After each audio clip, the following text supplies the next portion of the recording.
Huwag lang susunod dahil may benepisyo. Sumunod ka dahil mahal mo si Kristo. Amen! Praise God! Alam ba yun? Sabi mo sa 33, nandiyan na ba sa 33? Si. You are very entertaining to them, like someone who sing love songs with a beautiful voice or plays fine music on an instrument. They hear what you say, but they don't act on it. Ang totoong pagsamba nakikita sa gawa. Amen. Yun yung hinahanap ng Diyos sapagkat ang puhunan mo ay ang pagsunod. At alam niyo po bang napakalaking issue sa Diyos yung tamang pagsunod. May sumusunod lang pero hindi tama. Ito po'y napakahalaga sa Diyos yung tamang pagsunod. Tingnan po natin ang kwento. Ito po yung kwento. Si Moses po. At alam po natin na si Moses ang ginamit ng Diyos para dalhin at alisin yung mga Ehipto sa pagkaalipin.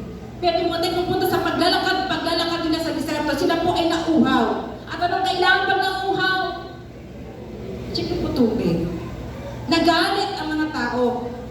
Nagalit. Ngayon, tumulong si Moses at Aaron sa Numbers chapter 20 verse 8 to 12. Sorry po, hindi ko nasasabi ang mga verse.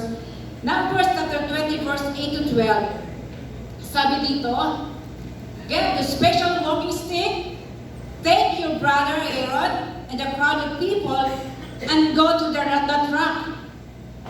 Pakinggan po natin kung anong instruction ng Diyos. Speak to the rock in front of the people. Yun yung instruction ng Diyos. Speak to the rock in front of people. Then, water will flow from the rock and you can give that water to the people and to their animals. So, yun nga. Yun ang instruction ng Diyos. Anong instruction? Magsalita lamang siya sa bato kaharap ang mga tao. Pero anong ginawa ni Moses? Sa verse na yan, sabi sa verse, you people are always complaining. Now, listen to me. I will cause water to flow from this rock. Sabi niya, I will cause. Yung kanyang sarili, gagawin ko. Magkakaroon ng tubig dito sa batong ito. Ang sabi, instruction ng Diyos, speak to the rock. Pero ang ginawa ni Moses, Moses lifted his arm and hit the rock twice. Sumunod ba siya ng tama?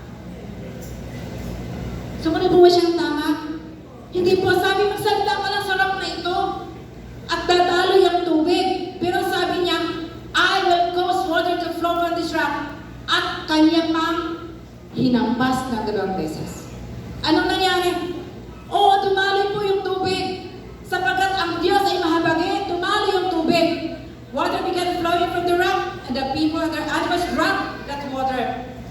But the Lord said to Moses and Aaron, you did not trust me enough to honor me and show the people that I am holy. Hindi binigay at nagpinakilala ni Moses ang Diyos sa mga tao. Yung kabanalan niya, yung karangalan na dapat sa Diyos inangkin niya. You did not show the Israelites that the power to make the water came from me. Yung meron kang talent at ministry, pinagkatiwala yan lang sa iyo ng Diyos. Pero ang kapangyarihan iyan, galing sa Diyos. Amen. Amen. Yung kapangyarihan ay galing sa Diyos. Huwag mong angkinin yung glory. Huwag mong angkinin yung honor. Yan ay para sa Diyos. Ang sabi, alam niyo po ang consequence. Sabi po dito, so you will not lead the people into the land that I have given them. Natanaw lang niya ang lupang pangako, pero hindi niya naapakan. Dahil sa pagsuway niya, hindi siya sumunod ng tama. Bakit minsan hindi natin nararanasan? Yung totoong naapakan natin at naranasan ng mga pangako ng Diyos, may something po sa puso natin dapat baguhin. Yung ating pagsunod sa ating Diyos. Natulad din po, kung kilala po natin si Haring David. Si Haring David po, mayroon siyang sariling trono. Siya po isang hari na may power.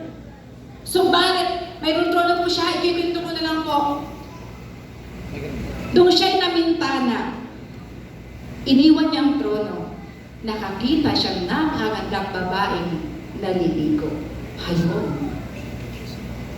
Pumasok ang desire. Yung laman ang umiran. Kasi umalis siya sa trono. Ikaw ng anak ng Diyos. Huwag kang umalis sa trono, no? Pagiging anak ng Diyos. Huwag kang basta-basta mamintana at tumingin ng iba.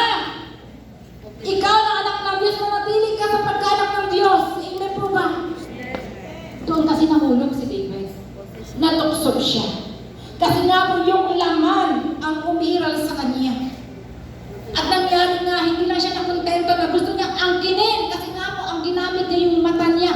Kapag siksipan ng babae yun. Namintanan kasi, hinangad niya.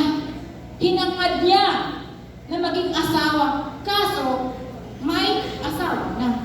Anong ginawa niya? Nang anak yung kasalanan, pinapatay niya. Inagay sa unahan ang asawa. Di ba? Si David, a man after God's own heart. Subalit, nilibog siya ng Diyos sa mga ginanilunod. Alam mo ba ang ginawa ni David? Nagpakumbaba siya sa Diyos. Humingi siya ng tawad. Nagpalinis siya sa Diyos. Kaya ito po ang sinabi niya sa Psalms chapter 51 verse 10 na di po tayo magtatapos. Ito po ang sabi niya, kaway, ito po ang dalangin natin. Mga anak ng Diyos, tindigan mo yung pagiging anak ng Diyos. Huwag ka nang humanap ng kaligayahan sa iba. Huwag mo nang alimin yung katawan mo sa mga bagay sa mundong ito. Kung ikaw ay anak ng Diyos, magpakaanak ka. Amen. Kasi napakagandang layunin ng Diyos sa ating buhay. Ang nais niya, yung ating katawan, ang ating kaluluwa, ang ating espiritu. Yan po ay magkasama na ihandog natin sa Kanya sa pagsamba. Kaya ito po ang kanyang sinabi.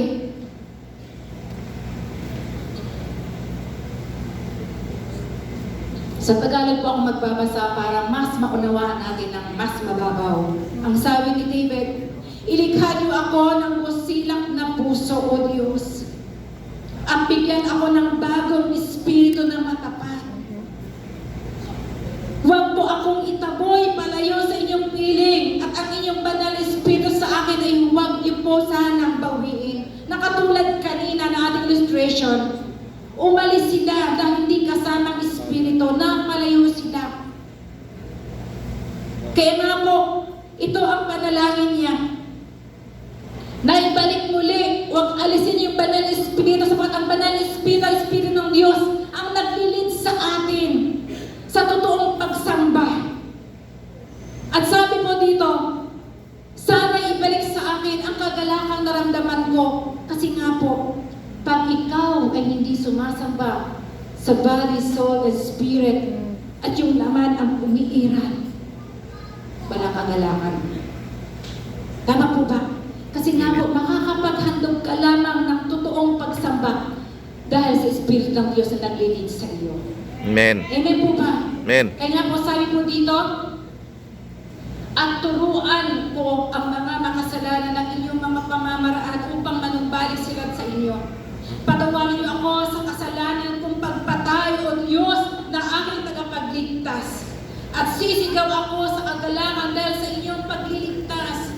Panginoon, buksan niyo po ang aking labi nang mga ito'y magpuri sa inyo. Hindi naman mga handog ang nais niyo. Mag-alay man ako ng mga handog na sinuno, hindi rin kayo malulugod. Ang nais ng Diyos, malinis na puso sa pagsamba. Amen. Ito yung ating puhunan. Ang handog na nakalulugod sa inyo ay pusong nagpapakumbaba at nagsisisi sa kanyang kasalanan. Itong handog na hindi nyo kayang tanggihan. Yung ating pusong malinis at totoong naglilingkod at sumasamba sa Kanya. True worship is a matter of the heart and is to be done in spirit.